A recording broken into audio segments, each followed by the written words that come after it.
Buenas noches, una nueva emisión de Agrano del Sistema. Hay gente que se comunica conmigo y me dice que mis páginas en Facebook siguen abiertas. Entonces les pido por favor que metan el programa, porque yo no puedo ingresar, yo estoy bloqueado. O sea, si están abiertas las páginas, metan, distribuyan el programa donde puedan hacerlo, porque el acoso es tremendo. El programa en 129, dos programas atrás, a veces comunicaron varias personas conmigo diciendo que no lo podían bajar desde un teléfono celular. Entonces ya la persecuta es muy grande. Están buscando la vuelta para que cada vez vea menos gente. Se ve menos gente. Me bloquean los celulares. Me sacaron de Facebook. Me paran permanentemente el contador. Permanentemente. Yo lo denuncio en el foro. Paran permanentemente el contador. Y debe ser el único caso en el mundo. Mira lo que estoy diciendo. Pues yo lo hablé con algunas personas conocidas. Debe ser el único caso en el mundo que tengo un canal mellizo. Este programa, como todos los programas anteriores, hace los últimos 20 programas, más o menos, 20 y pico, hay dos canales Populus. Y se difunde dos exactamente sin ningún tipo de cambio. Es el mismo programa. Exactamente el mismo programa. Pasa por dos canales Populus. No creo que haya otro caso en el mundo. Y YouTube no hace absolutamente nada. Nada. Encima me tienen el contador, nos toman el pelo. Porque normalmente los que ponen me gusta o no me gusta debe ser el 5% de los que ingresan, más o menos. Y en 1000 entradas, 50 personas ponen me gusta o no me gusta. Y otro día hubo, en un plazo de 4 horas, hubo 10 entradas, 10 me gusta. 10 y 10. Están tomando el pelo. Entonces, traten de difundirlo de la forma que puedan. Traten de difundirlo. Hay gente que me pregunta si soy kirchnerista o soy peronista por las cosas que a veces digo de Macri. Muchachos, a ver si la entienden. Cristina ya fue, los kirchneristas ya fueron. No hay forma de que vuelvan al gobierno, al poder, nada, absolutamente nada. Se verá si se los acusa, si se los mete presos, no se mete, eso es otro tema. Pero el peligro en este momento es Macri, no son ellos. En su momento fueron ellos el peligro. Y yo me cansé de decirlo acá durante 3 años. Me cansé de decirlo. Está todo grabado. Las cosas que dije yo del kirchnerismo. Pero ya está, ya fueron. ¿Qué van a gastar? ¿Polvo para el chimbango? El único espacio que hay, 1 hora por semana.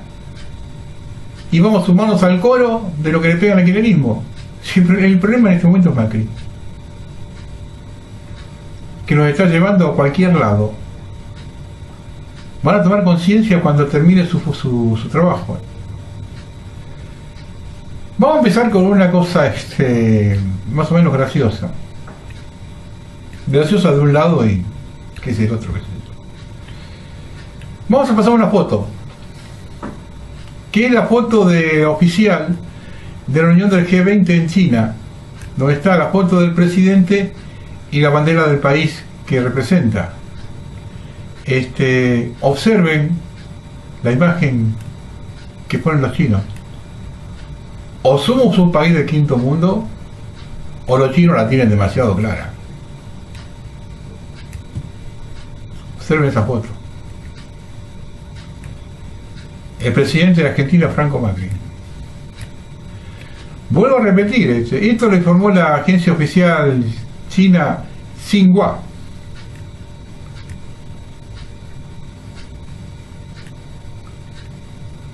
No sé si a esos niveles pensar en esto, no sé nada. Es para reír y para llorar. Vamos a pasar un informe para que vea a esta gente en manos de quién estamos. Y este informe lo escribió una persona completamente autorizada, que es Alejandro Gaona, y lo escribió ahora, hace unos pocos días, que es el hijo de Alejandro Olmos, el que denunció la deuda externa en la época del proceso militar. Así que si hay alguien autorizado para hablar de deuda externa es este hombre. Y fíjese lo que dice de las offshore y Mauricio Macri, con algunos detalles muy interesantes, muy interesantes. Recordemos que con esto renunciaron un montón de gente en otros países del mundo, los ministros, presidentes. Acá no es tema de agenda para la población. Se debe tener bien presente que cuando empezó todo, Mauricio tenía 22 años en 1981 y estaba en la Facultad de Ingeniería. Y cuando ocurrió lo central del tema tenía 27, 28 años. Lo que se describe es similar a hechos de Techín y otras que transformaron en deuda pública sus inexistentes deudas privadas, supuestamente contraídas en el extranjero, pues fueron autopréstamos. Es decir, sacaron fondos, los depositaron, pidieron crédito por esos importes que luego no pagaron mediante funcionarios del gobierno. Hace unos minutos, esto lo presentó el 30 de agosto, lo publicó. Hace unos minutos efectué una presentación en la Fiscalía Federal del doctor Federico Delgado al efecto de que se investiguen ciertos modos operativos del Grupo Macri, en lo que siempre intervino el actual presidente de la Nación, aún desde 1982. Ya que se hizo distraído sobre su offshore flag trading, que según él no había tenido actividad alguna, mostrando además su ignorancia sobre la operatoria de estas offshore, que no se utilizan precisamente para operaciones transparentes. Voy a transcribir algunos datos de la presentación de hoy. Y sin sociedad anónima, esta empresa fue constituida con un capital insignificante el 4 de diciembre de 1981, siendo sus accionistas Cristiano Rattazzi, conocido de la casa, y Pablo María Sabatini. El directorio encabezado por Rattazzi estaba además integrado por Ángela Josefina Machi de Alfeltra y el síndico era el doctor Alfredo Lisdero, quien fue síndico de todas las empresas de Macri. El domicilio legal de la sociedad era el estudio Lisdero, en la avenida Corriente 545, piso 7. Cabe recordar que ya se había autorizado los primeros seguros de cambio. A las pocas semanas de su constitución, recibió un préstamo del Impresid Sideco, empresa del Grupo Macri, para comprar acciones de esta compañía, lo que resulta una operatoria inusual y fuera de las prácticas habituales del mercado. En marzo de 1982 obtuvo un préstamo del Banco del Gotardo de Lugano, Suiza, por $15.300.000, que fue usado en comprar nuevas acciones de Impresid Sideco, resultando extraño que una empresa sin capital, ni avales, ni garantía alguna y recientemente constituida recibiera semejante crédito. A los efectos de garantizar el pago del préstamo se pidió seguro de cambio por la suma adeudada. Esas acciones compradas con el préstamo del banco suizo fueron transferidas en su totalidad a Franco Macri el 31 de diciembre de 1982 por la suma de 15.750.000. 2 millones y medio más.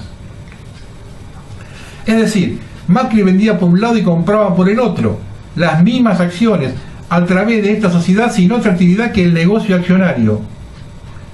En septiembre de ese año, el Banco del Gotardo transfirió la deuda del ISIN a la Compañía Americana de Obras Civiles Sociedad Anónima, una offshore de la ciudad de Panamá, e integrante del grupo Impresid International BV.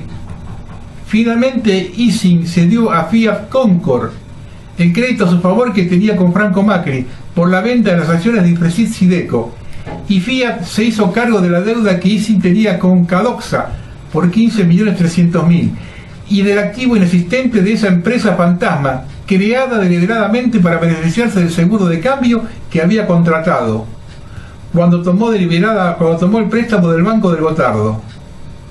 Además, es decir que Fiat Concord era de los Macri.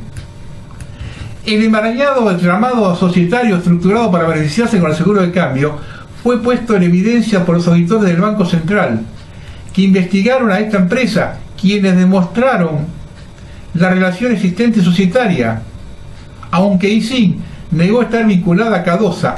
Sin embargo, las pruebas eran contundentes. Cadoxa, Impresid, ofreció a Fiat bonos externos por $6.339.000 en calidad de préstamos sin cobrar intereses en dos operaciones, una por $793.000 y la otra por $5.546. 2. El domicilio que tenía Cadoxa, apartado 850 Panamá 1, República de Panamá, era el mismo de otra empresa del grupo Fiat, Marketing and Management Service Corp., tal como fue consignado por Fiat 10 en su presentación al Banco Central. 3. Fiat Concord tenía el 99% de las acciones de Fiat Diesel. 4. Se probó documentalmente la relación entre Fiat Diesel, Fiat Concord e Ising. Y 5. Dos directores de Fiat, Pablo María Sabatini y Ángela Machi da Feltra, también eran directores de Ising. Y 6. El síndico de Ising, Alfredo Lisdero, era síndico de Fiat y otras empresas no muy conocidas del grupo Macri. A pesar de las advertencias planteadas en su momento por los investigadores del Banco Central, sus conclusiones no fueron tenidas en cuenta, y el Estado nunca recuperó las sumas que debió afrontar con motivo de los seguros otorgados, ni hubo instrucciones por parte de las autoridades económicas para que se recuperaran las sumas que se habían pagado. A los efectos de poner en marcha los mecanismos habituales que tienen muchos grandes empresarios para apropiarse de fondos públicos, es necesario que puedan contar con una arquitectura societaria que les permita eludir cualquier posible investigación. De allí que se constituyan empresas fantasmas, sociedades offshore y otra actuación pública conocida como una forma de evitar que lleguen al conocimiento público desde operaciones irregulares hasta la comisión de delitos en perjuicio del Estado. Esta forma de operar no resulta una novedad, y es así que no es difícil comprobar cómo ciertos entramados societarios se han construido con el único propósito de evadir responsabilidades legales y económicas, siendo difícil llegar hasta los artífices de tales maniobras, que siempre cuentan con especialistas que los asesoran de cómo deben manejarse para evitar ulteriores dificultades, en caso de que algún organismo público decida proceder a realizar un control de rutina sobre ciertos conglomerados empresarios. En pleno proceso de la estatización definitiva de las deudas privadas, Francisco y Mauricio Macri constituyeron dos sociedades cuyos nombres nunca estuvieron en estado público. Nos referimos a Maifre Inversores Sociedad Anónima, constituida entre Franco Macri y Mauricio Macri, con un directorio integrado por José Hayek, Justo Salsona, Jorge Blanco Villegas, y como síndico referido, Dr. Lisdero, también síndico de la empresa fantasma Ising Sociedad Anónima. El mismo día y con los mismos integrantes se constituyó Grumafra, Inversora Sociedad Anónima, con el mismo directorio y sindicatura. Ambos con domicilio en Eduardo Madero 940, piso 15.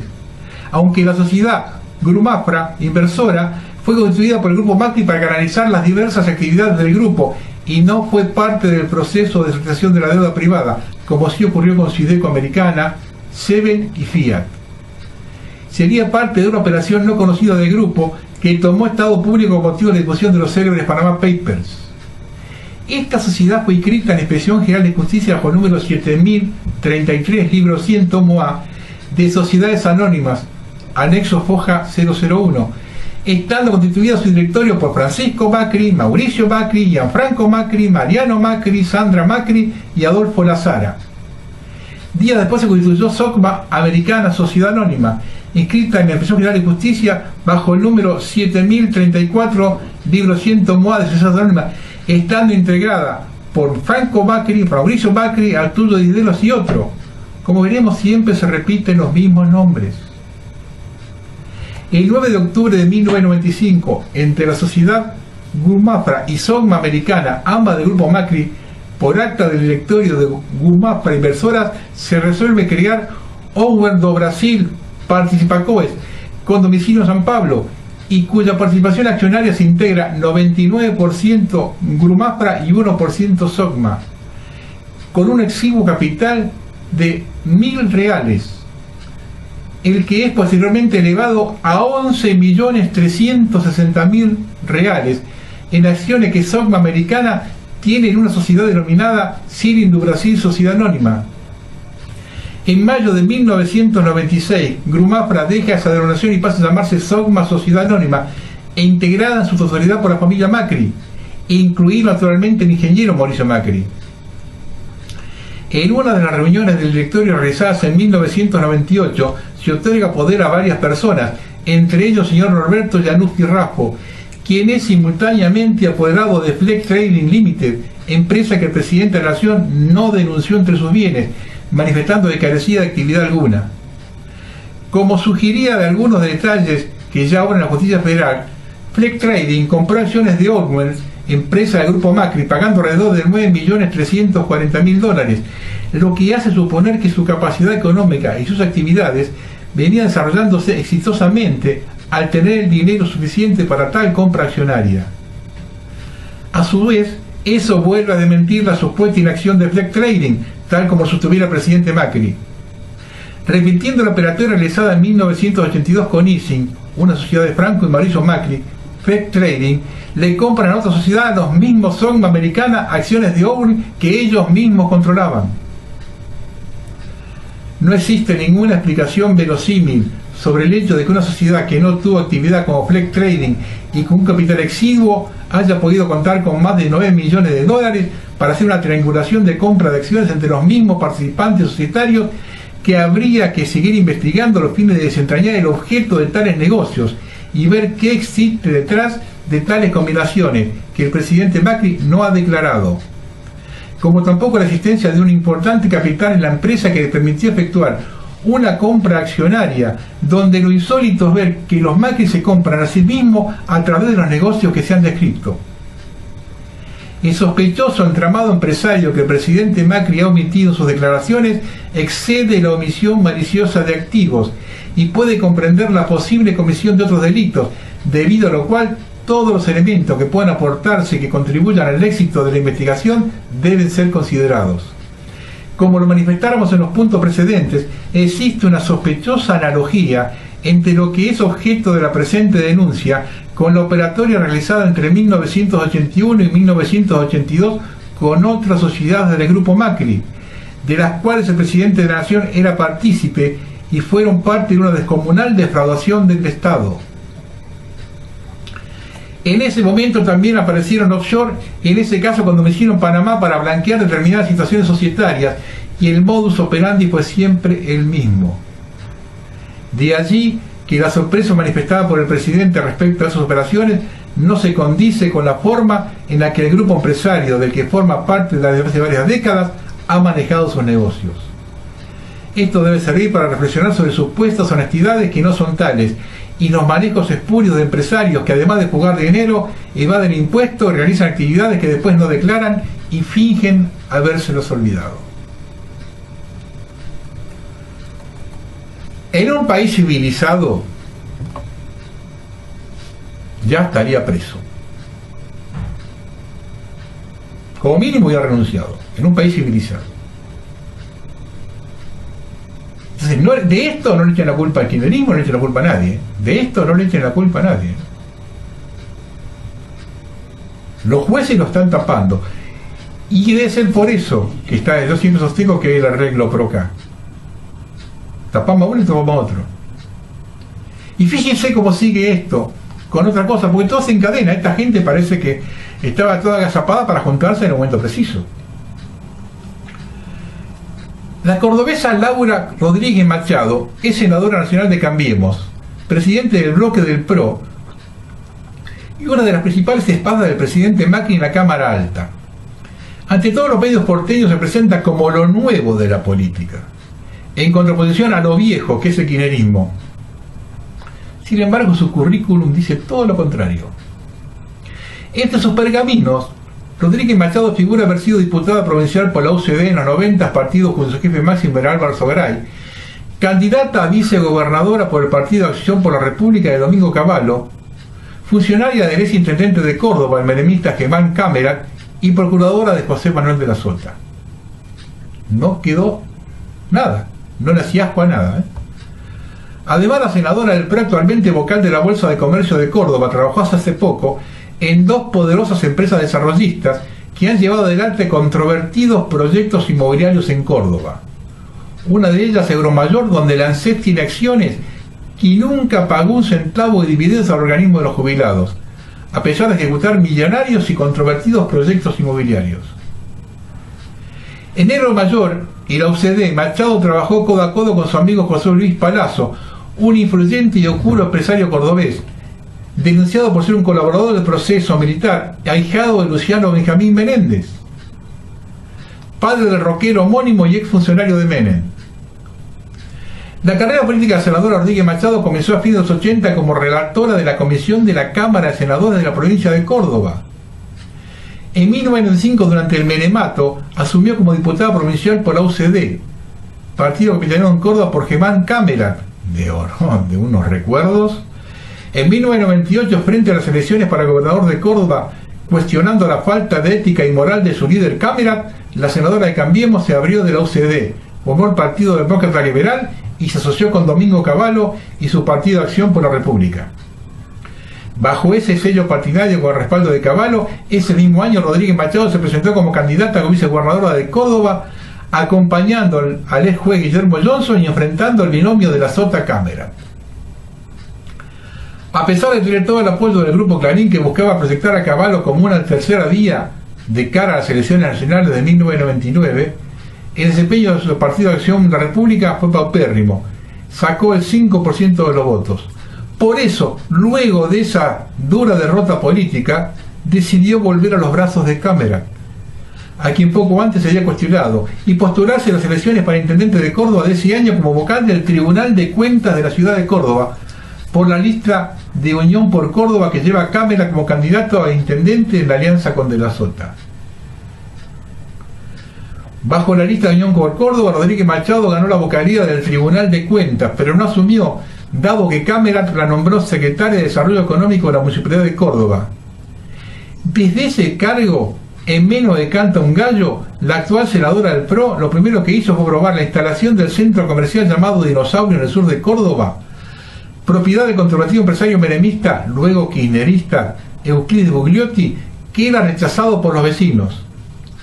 Tras esa aprobación, al poco tiempo Rodríguez Machado subió como secretaria de Economía, el cargo más importante después del intendente. Frente a esta repartición fue la responsable directa de rescindir, en el marco de un absoluto oscurantismo, un polémico contrato con la empresa Texa, que por ese entonces representaba a Jorge Lawson, actual director del Banco Nación por Cambiemos. Decisión que terminó costando 400 millones de pesos al municipio cordobés. El contrato de unos 17 millones de pesos impulsado por Camerat tenía como propósito proveer la asistencia técnica al municipio de Córdoba para mejorar el cobro de impuestos e implementar el llamado municipio digital. Sin embargo, luego de ser firmado, el Sindicato Municipal de Córdoba se opuso tenazmente, por lo que fue rescindido unilateralmente por Rodríguez Machado y Camerat, en medio de fuertes acusaciones. Por esta rescisión, hacia fines de 2013, la Municipalidad de Córdoba tuvo que pagarle 90 millones de pesos a Texa por distintos embargos y tuvo juicios pendientes por interés y regulación de honorarios por otros 295 millones que terminaron en la Corte Suprema de Justicia. La gestión de la senadora macrista frente a la Secretaría de Economía también disparó en un incremento de la deuda pública municipal del 466%. Esta pasó de 61 a 354 millones de pesos. A pesar de que por ese entonces la Municipalidad de Córdoba no podía brindar algunos servicios básicos y elementales como la comida en las escuelas.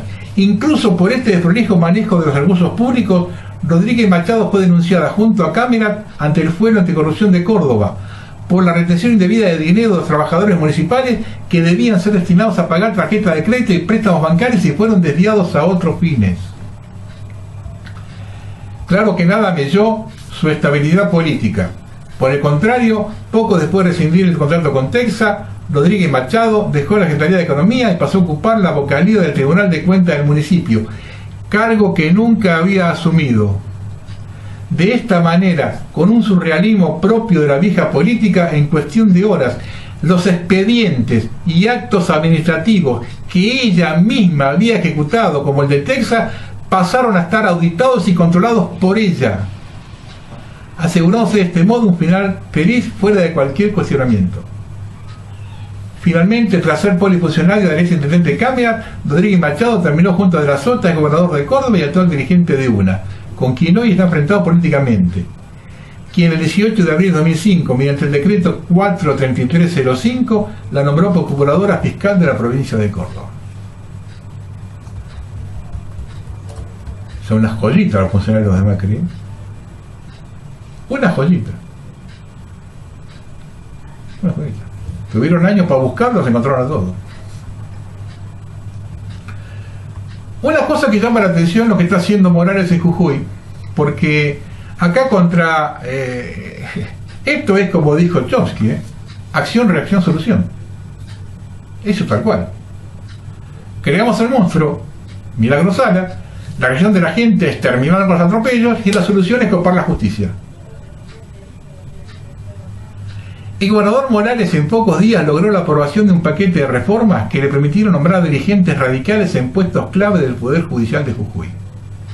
Llevó el Tribunal Mayor de 5 a 9 miembros y de los 4 nuevos, 3 son radicales. Dividió el Supremo Tribunal en 4 salas, asegurándose tener mayoría en todas las sentencias a dictarse. Creó el Ministerio Público de la Acusación por afuera de la estructura de la Fiscalía General, quitándole atribuciones, colocando al frente del mismo un funcionario muy cercano al gobernador. De inmediato se creó el Servicio de la Defensa Penal, designado al frente del mismo a una de las hermanas del vicegobernador. Con estas modificaciones le dan al nuevo fiscal atribuciones por las que denostan a Jim Carbó.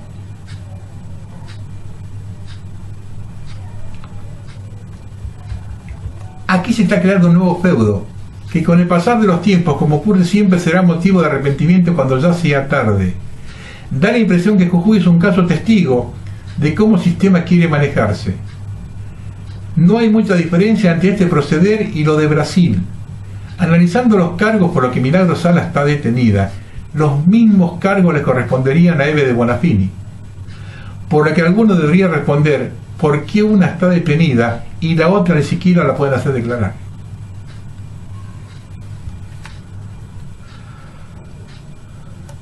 Hay un hecho que no se conoce de la Argentina, que se lo ocultó siempre, que es el famoso Tratado de Lisboa.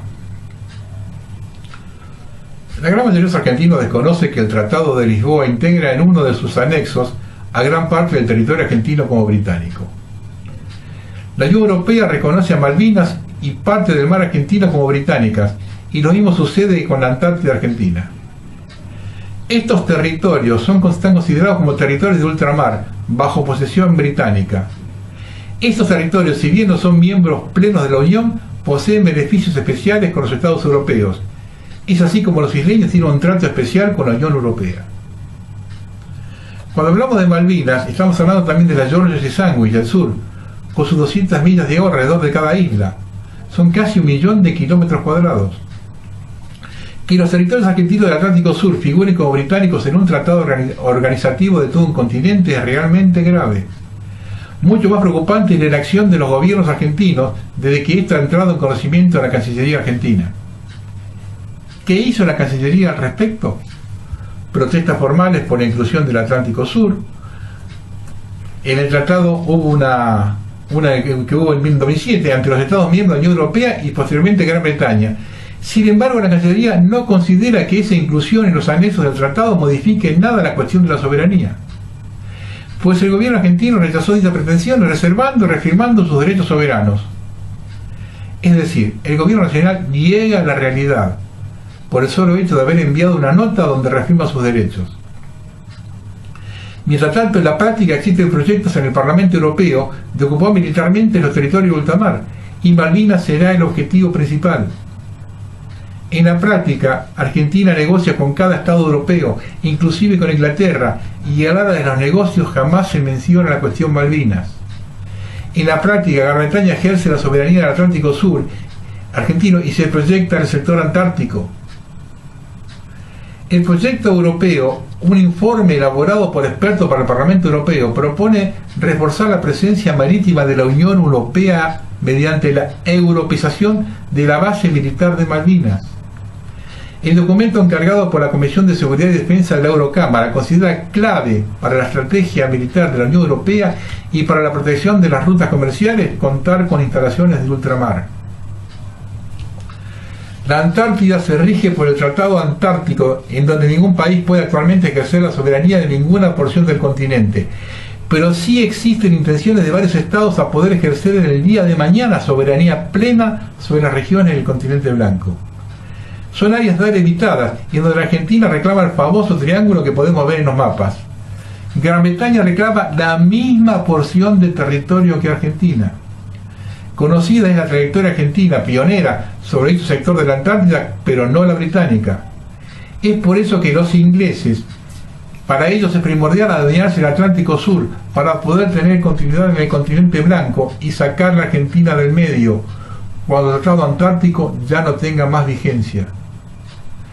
En 1982 los británicos solo poseían ilegalmente 11.000 kilómetros cuadrados, es decir, sobre las Islas Malvinas. Luego de la guerra usurpan a Georgia, Sandwich del Sur, despojando la base científica argentina que estaba allí. En 1986 declara una zona de 150 millas alrededor de Malvinas, con el fin de otorgar licencias pesqueras.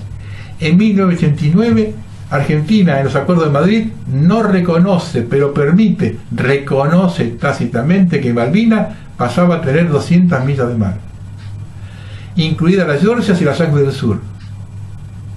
Es decir, en 2009 los ingleses poseen una porción 20 veces más grande que la que tenían en 1982.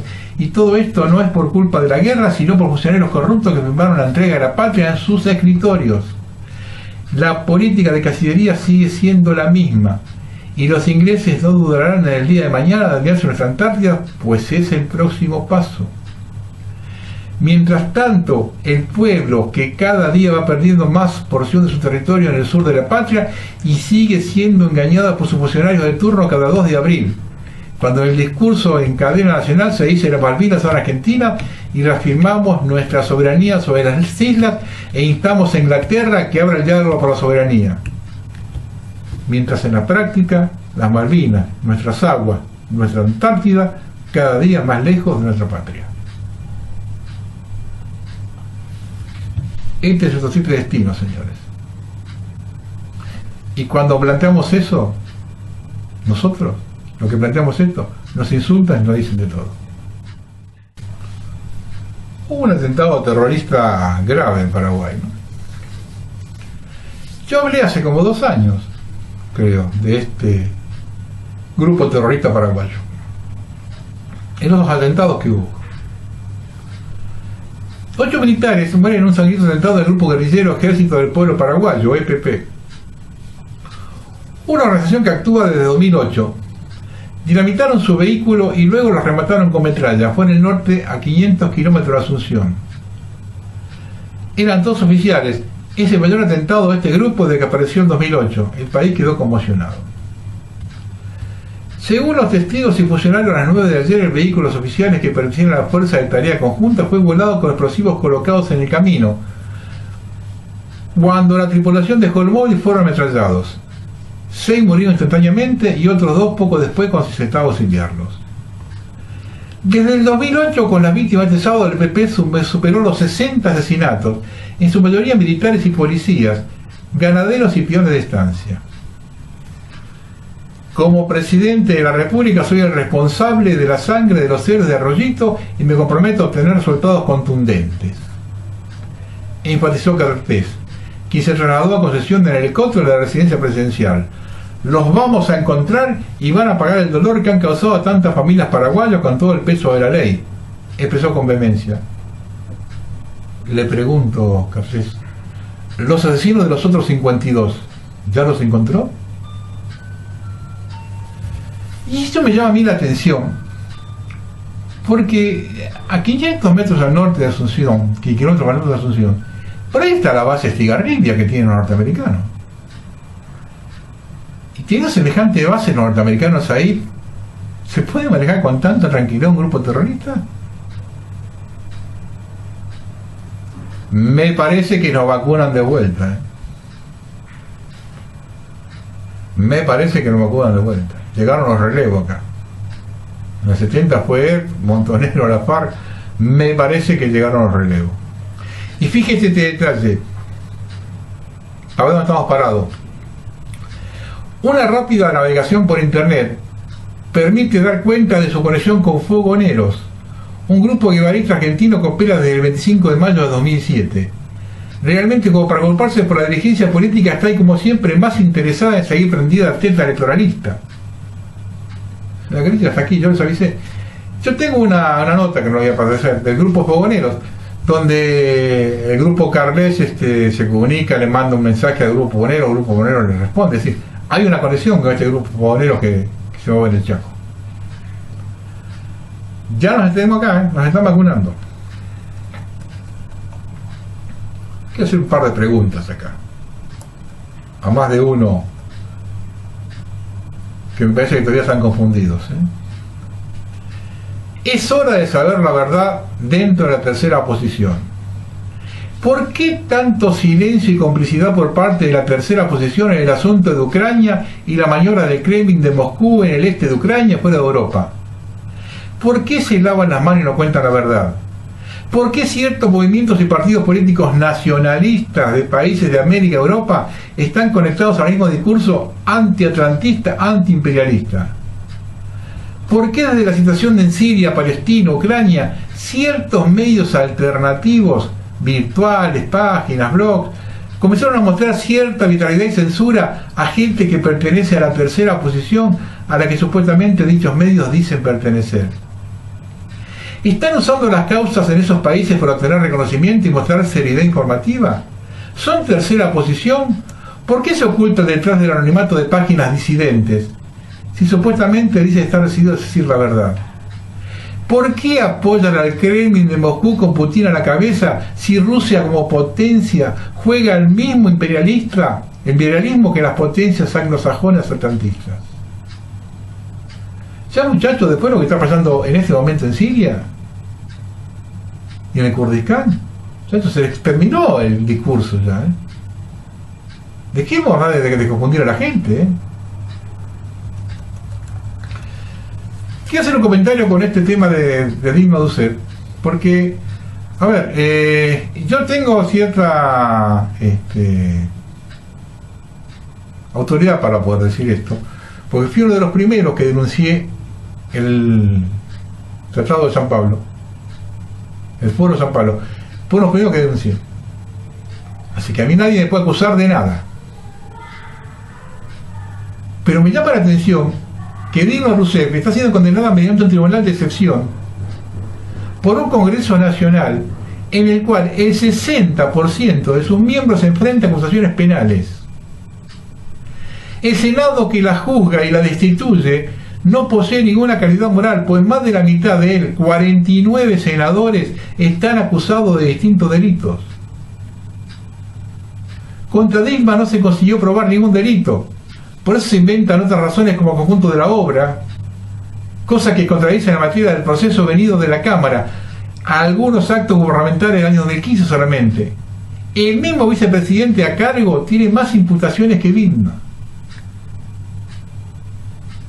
Esto es realmente un golpe de mercado, tal como se dio en Argentina años atrás. Ante todo, el capitalismo aquí en el mundo es corrupto en su lógica, aunque esté socialmente aceptado. Él simplemente impone la dominación del capital sobre el trabajo, creando riqueza con la explotación del trabajador y la devastación de la naturaleza. Genera desigualdades sociales que éticamente son injusticias, lo que origina permanentemente conflictos de clase.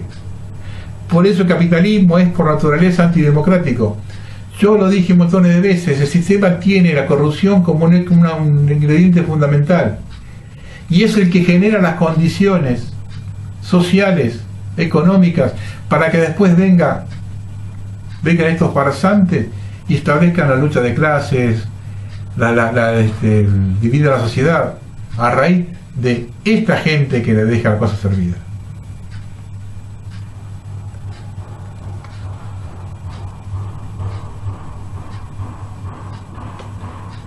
Hay una cosa a la que no podemos callarnos, aunque a algunos no les guste, hay cosas que no nos vamos a callar. Parece que en Argentina nadie puede opinar sobre la vaca sagrada financiada por el sistema. Esta sociedad cada vez es más decadente, y quien esté en desacuerdo le pido explique cuáles son los valores que han reemplazado con los que hemos crecido.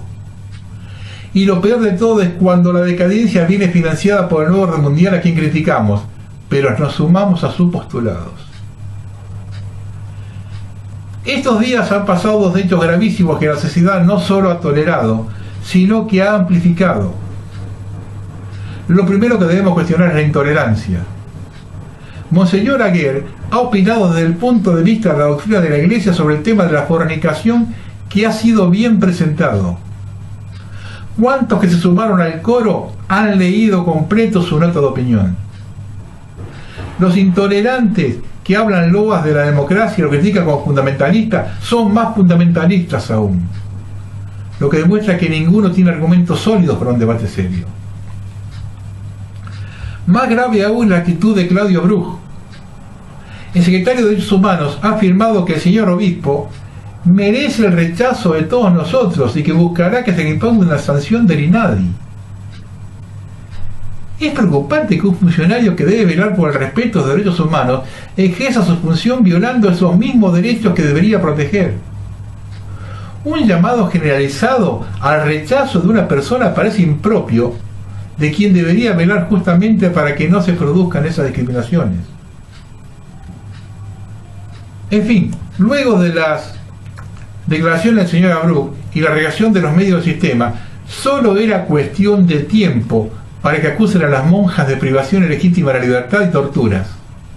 Lo peor de todo ha sido la humillación a la que han sido sometidas las pobres monjas cuando fueron revisadas por los médicos forenses a fin de constatar las lesiones producidas por las torturadoras. Procedimiento este que no se llevó a cabo con las monjas que entraban el dinero de López, ya sea porque se trate de dinero, algo a que los integrantes de este gobierno se subordinan, o porque una de esas monjas tiene pasado terrorista de haber pertenecido a Tupamaros. Y sabemos que eso es un salvoconducto para quienes trabajan con la implantación del comunismo en Argentina. Tampoco cuestión que el ex juez Montenegro, hoy embajador en Uruguay, gran colaborador de Macri, tenga que dar explicaciones al gobierno uruguayo como embajador de ese país. Por lo que dijo Bacle cuando dijo que es una manga de delincuente nosotros. Quiero detenerme un segundo en las torturas a que fueron sometidas las monjas. Para contrarrestar la noticia y que no aparezca como un ataque a la Iglesia Católica, la hipocresía periodística, paradójicamente, luego de publicar la noticia de las fanáticas torturadoras, daba nota de la beatificación de la Madre Antula, María Antonia de la Paz y Figueroa, en Santiago del Estero, una especie de laica jesuita consagrada que tenía por costumbre no solo caminar descalza y ayunar largamente, sino también promover tandas gigantescas de ejercicios espirituales, según el método de San Ignacio de Loyola. Lo gracioso de todo es que durante los ejercicios, para quien alguna vez haya tenido la gracia de hacerlos, se dice, según el libro de los ejercicios espirituales.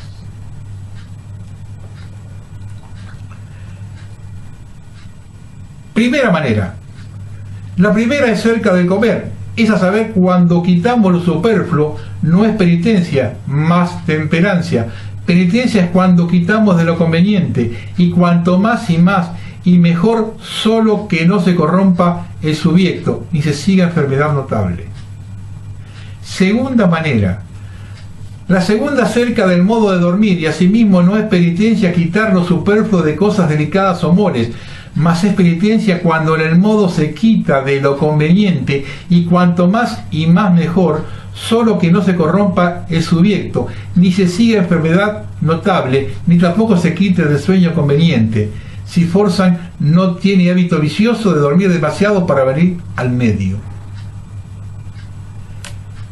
Tercera manera. La tercera, castigar la carne, es a saber, dándole dolor sensible, el cual se da trayendo cilicios o sogas o barras de hielo sobre las carnes, flagelándose o llagándose, y otra manera de asperezas. Lo que parece más cómodo y más seguro de la penitencia es que el dolor sea sensible en las carnes y que no entre dentro de los huesos, de manera de que el dolor y no de enfermedad, por lo cual parece que es más conveniente lastimarse con cuerdas delgadas que dan dolor de fuera, que no de otra manera que cause dentro enfermedad que sea notable. Estos son parte de los reglamentos de los ejercicios espirituales.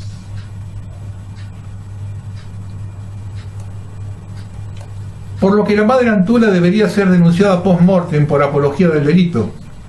Habría que denunciar también a las mujeres que, autodiscriminándose y ejerciendo una violencia de autogénero, ejercen todo tipo de torturas y autoflagelaciones con la excusa de mejorar su cuerpo. Y no me meto con los varones que cambian de sexo cortando por lo sano, porque con la adquisición gay nadie se mete hoy. Un fiscal argentino, limpiándose el trasero con la Constitución Nacional y los concordatos entre la Santa Sede y la Argentina, allanó sin más el convento de Carmelitas de Nogoyá, Entre Ríos, violando una puerta a las 5 de la madrugada, donde luego de una exhaustiva investigación se encontraron diversos elementos de tortura como silicios, disciplinas y demás hierbas que las féminas enclaustradas por propia voluntad tenían para purgar pecados propios y ajenos. No tengo presente que los nazis hayan hecho algo similar durante la Segunda Guerra Mundial, cuando los conventos escondían judíos. ¿Tiene conocimiento de esto, señora Bruch? De saberlo no creo que se haya olvidado, pues del Holocausto no se olvida. ¿Francisco hará algo? Lo dudo. Si los afectados hubiesen sido una comunidad religiosa, un grupo de pobres y excluidas trabajadoras de sexo o la madre de Plaza de Mayo, ya las hubiese llamado por teléfono o habría mandado a su operadora a difundir una carta de apoyo o incluso les habría mandado un rosario como le mandó a la impresentable Milagro Sala. Pero son monjas católicas, no vale la pena que se bromen. Por otro lado, ya que habla tanto a Bruch de los derechos humanos, ¿qué postura va a tomar Argentina respecto al Campeonato Mundial de Fútbol de 2022 en Qatar? Qatar, como el Líbano, Bahrein, Irak, Jordania, Kuwait, Omán, Arabia Saudí y los Emiratos Árabes Unidos, todos los estados del Golfo, operan bajo el sistema kafala o kefala. Esto se traduce del árabe como sistema de patrocinio, pero en realidad es una manera brutal de controlar la mano de obra extranjera que cubre prácticamente todo el trabajo en los países más ricos del mundo árabe. Con el sistema kafala, cualquier extranjero que busque o se le ofrezca trabajo en Arabia Saudí o en los estados del Golfo tiene un patrocinador, un empleador, una agencia, un intermediario a través de los cuales se le ofrece el trabajo que le tramita el visado. A cambio, el pasaporte de cada trabajador extranjero es confiscado por el empleador o la agencia. Esto significa que el trabajador no tiene derecho a cambiar de trabajo o abandonar el país sin el permiso de la persona que le retiene su pasaporte. Debe decir que casi nunca le conceden el permiso. Personas que han viajado recientemente a Qatar han fotografiado la terrible miseria en la que viven los obreros de la construcción. Se les obliga a dormir en habitaciones del tamaño de una celda diminuta, donde apenas tienen espacio para tumbarse. No hay baños o cocinas en condiciones. Según un artículo publicado en el diario británico The Guardian el 23 de diciembre de 2014, los trabajadores migrantes nepalíes están muriendo a un ritmo de 1 cada 2 días por accidentes laborales o puro agotamiento, mientras trabajan para construir las infraestructuras de la Copa Mundial de FIFA del 2022. Hay problema ahí, ¿no? Tengo un informe que fue publicado, lo que sugiere que tengan conocimiento acerca de los negociados que se hacen con las iglesias evangelistas electrónicas. ¿No sería interesante que un fiscal tire abajo la puerta, por ejemplo, de la Iglesia Universal de Dios y efectúe allanamientos opresivos? ¿O en alguna sinagoga o mezquita ante la denuncia de un caso de pedofilia? También podríamos hablar del personal de servicio que trabaja en las mansiones de los jeques árabes de Europa, que son explotados cual esclavos, sin que las leyes de los países más civilizados del mundo los protejan. O del trabajo esclavo en China y del resto de los países del Lejano Oriente o en África, de donde hoy el gobierno de Macri autoriza importar productos elaborados con esa mano de obra. Derechos humanos son todos, señora Bruch, no solo lo que a usted se le antoje.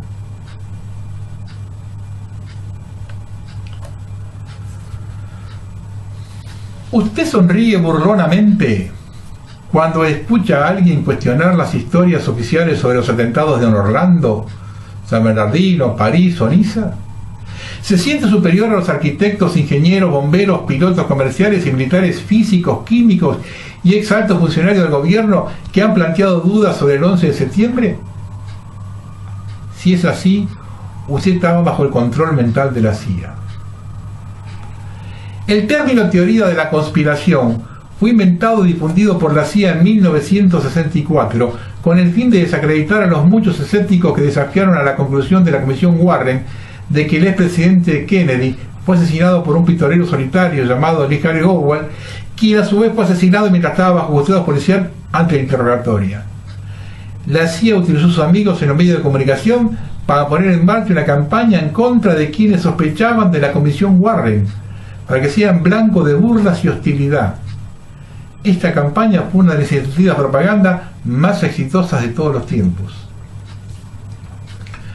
Así escribe el profesor de Ciencias Políticas Lindsay DeHaven Smith, quien en su libro Teoría de la Conspiración en América, publicada por la Universidad de Texas, cuenta la historia de cómo la CIA logró crear en la opinión pública de manera automática la estigmatización de aquellos que desafían las explicaciones del gobierno.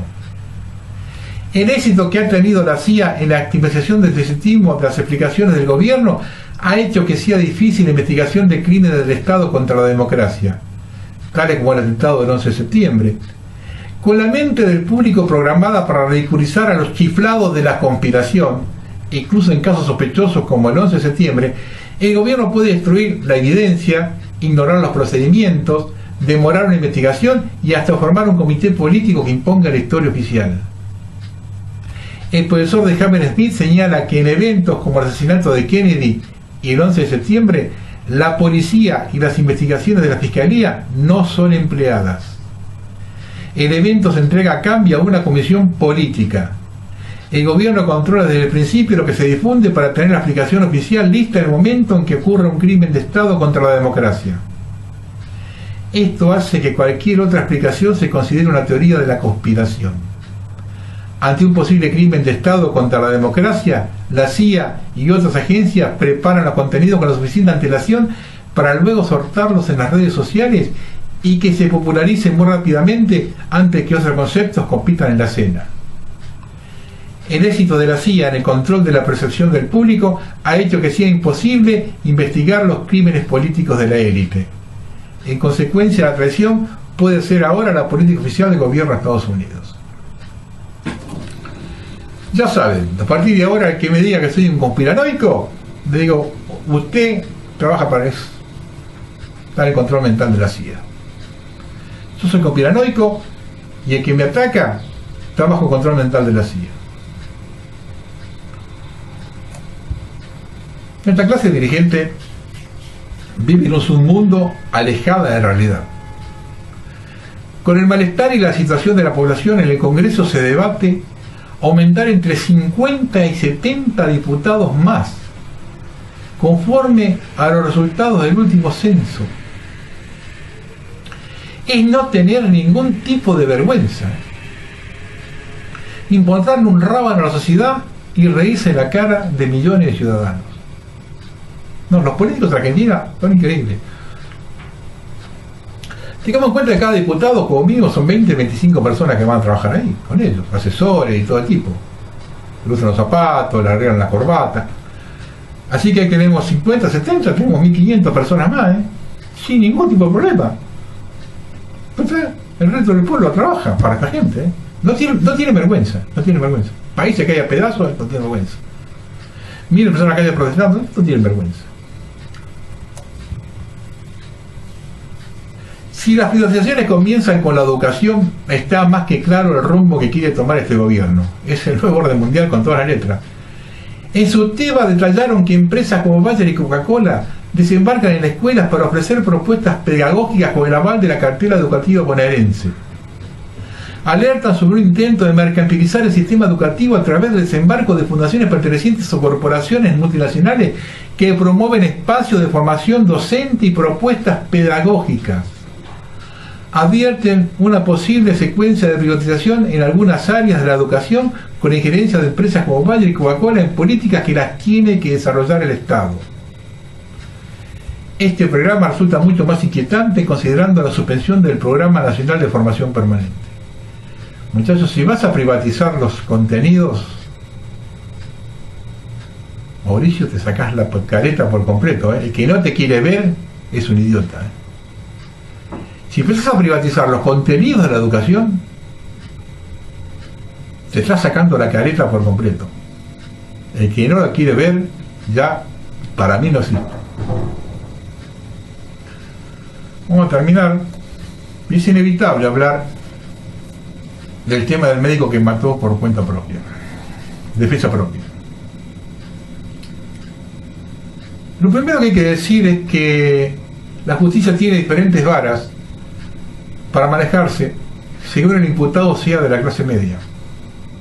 Si es de la clase alta, camina por otro carril donde no hay tanta discusión, pero en estos casos se persigue el escarnio público para disciplinar la población. Si en el reportaje que le hizo Fantino, la insistencia en pedir disculpas a la madre del muerto responde a una estrategia de los abogados, está bien. De lo contrario, es parte del disciplinamiento. Continuamente se acusa a la población de ser responsable por el abandono a que se sometió una parte de la población. Yo no me siento responsable de nada, porque no establezco las políticas económicas que llevan adelante a la gente a la miseria y a la exclusión. En cuanto a que estas políticas son llevadas adelante por gente que han sido votadas, les recuerdo que mi voto no vale más que el voto de quien está excluido. Más aún, las políticas de destrucción que hubo en Argentina tuvieron mayoría de votos de la gente de la clase baja. Menem fue una configuración de la clase baja y la clase alta. En el medio estaban los que no querían saber nada. Eso fue comprobado. ¿Y quiénes siguieron los 12 años del kirchnerismo acá? ¿Qué culpa tengo yo y el resto de la clase media? ¿Tener un sentimiento de culpa porque esta gente está ahí? No, en absoluto. Mi voto vale uno igual que vale el voto de cualquiera de ellos. En este caso puntual, se busca de todas formas inculpar al médico obviando lo más básico. En los dos hechos determinantes, este señor no tiene la culpa. La reunión entre ambos se produce debido a que el ladrón fue a su domicilio. Y el desenlace se debe a que fue a robarle a mano armada y lo golpeó con el revólver. Si no hubiese ido o la visita se hubiese debido a una consulta médica, no se producía el hecho.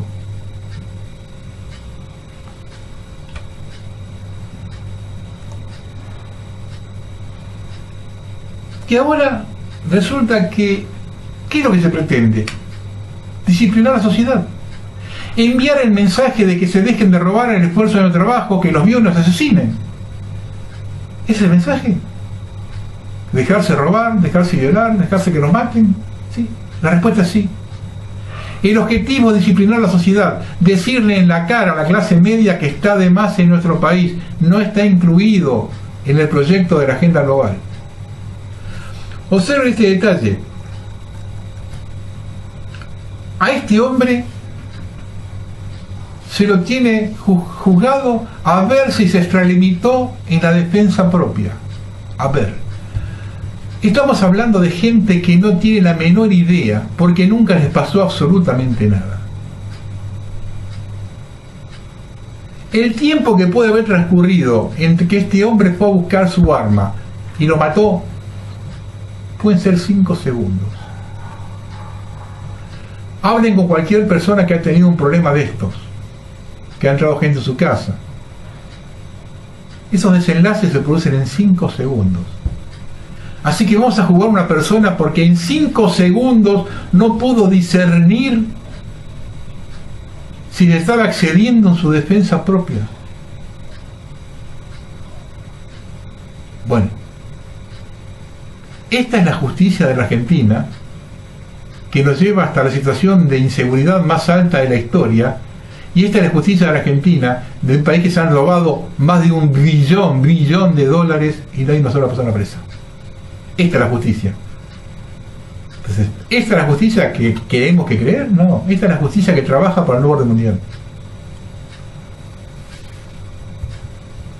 Y encima se burlan de nosotros. Presentan un plan de lucha contra el narcotráfico y no pueden garantizar a un ciudadano que es amenazado por los familiares de un ladrón. Atacan con carros hidrantes una marcha de jubilados, pero el viernes la ciudad era un pandemonio, mi violín en bolsa. Esta justicia es capaz de enviar a la cárcel a un médico que se defiende, pero no es capaz de llevar a Eve Bonafini a declarar. El tema es que la olla está recibiendo demasiada presión y estamos sospechando que todo es provocado. De otra forma no se entiende tanta hipocresía. Yo soy un convencido, y lo dije en unos programas atrás hace 2 años, la inseguridad es una parte del proyecto de la élite mundial. La inseguridad es parte del nuevo orden mundial. Está provocado. Algunos dirán, aportar soluciones. Las he aportado en esos programas que no les interesan a nadie, que tienen 1/3 o menos de 1/3 de la audiencia normal. No voy a repetir lo que ya dije hace más de 3 años, pero sí les voy a dar títulos.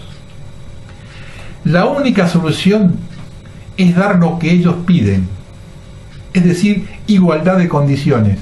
Pues bien, en su momento expliqué que se podía pulverizar la desocupación en 6 meses y sin planes sociales. De esta forma, el que no trabaja no come. Así tendremos conocimiento de cuántos son los que no quieren trabajar, quiénes son y dónde viven. Hasta que no tengamos identificado con nombre y apellido, por un lado a los que no quieren trabajar y por otro lado a los que le robaron el país, no hay forma de salir de este atolladero. Justicia social para los sectores bajos y justicia real para los delincuentes. Aunque no les guste el mensaje, si no truena el escarmiento y se aplica cirugía mayor, seguiremos deambulando como zombies y el pantalón bajo para cualquier cosa. Buenas noches.